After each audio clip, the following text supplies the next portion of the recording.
বিয়ের আসরে আমার শালিকাকে দেখে আমার মনের ভেতর তার প্রতি নিষিদ্ধ একটা চাওয়া সৃষ্টি হয়। যেদিন কনে দেখতে গিয়েছিলাম সেদিন আমার শালিকা সেখানে উপস্থিত ছিল না। মূলত বাবা মার জোরাজোরিতে আমার বিয়েতে রাজি হতে হয়, কিন্তু মেয়ে আমার তেমন একটা পছন্দ ছিল না। পরিবারের বাধ্য ছেলে হয় নিজের মনকে মানিয়ে বিয়েতে রাজি হয়ে যাই। দেখতে দেখতে বিয়ের দিনটাও চলে আসে। সেদিন বিয়ের মঞ্চে বসেছিলাম, চারপাশে আত্মীয় স্বজনের ভিড়। হঠাৎ আমার চোখ গিয়ে আটকে গেল এক যুবতীর দিকে। সবার মাঝে দাঁড়িয়ে থাকা মেয়েটির মুখে ছিল এক অদ্ভুত মায়া, চোখে ছিল অন্যরকম আকর্ষণ। প্রথম দেখাতেই যেন আমার দৃষ্টি সেখানেই থেমে গেল। কিছুক্ষণ পর পরিচয় করিয়ে দেওয়া হলো। মেয়েটা আর কেউ নয়, সে আমার শালিকা। সেদিন সামান্য কিছু কথা হয়েছিল আমাদের, খুবই সাধারণ কথাবার্তা, কিন্তু জানি না কেন সেই কয়েকটা মুহূর্তই আমার মাথায় বারবার ঘুরতে লাগলো। বিয়ের পুরো অনুষ্ঠান জুড়ে আমি অদ্ভুত এক অস্থিরতার মধ্যে ছিলাম। আশেপাশে কি হচ্ছে, কে কি বলছে, সেদিকে তেমন মনই ছিল না। আমার চোখ বারবার খুঁজছিল তাকে।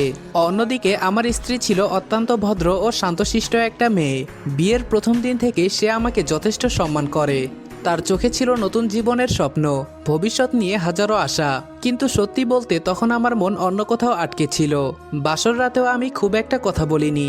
স্ত্রী হয়তো ভেবেছিল আমি লাজুক কিংবা ক্লান্ত, কিন্তু বাস্তবে আমার মাথার ভেতর চলছিল অন্যরকম এক যুদ্ধ। কোনো রকমে কিছু কথা বলে নিজের মতো শুয়ে পড়েছিলাম।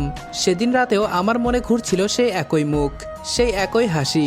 দিন যেতে লাগলো, কিন্তু অবস্থা বদলালো না।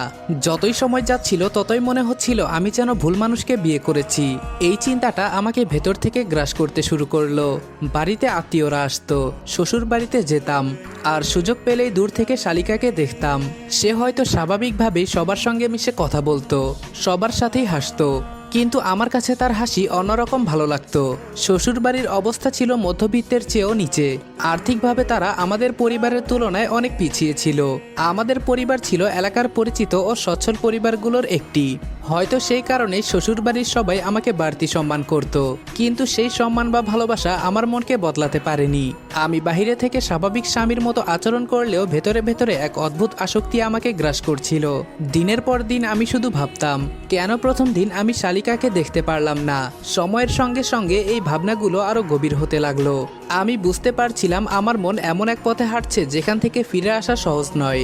দিন যত যাচ্ছিল আমার আর শালিকার মধ্যে দূরত্বটা যেন ধীরে ধীরে কমে আসছিল।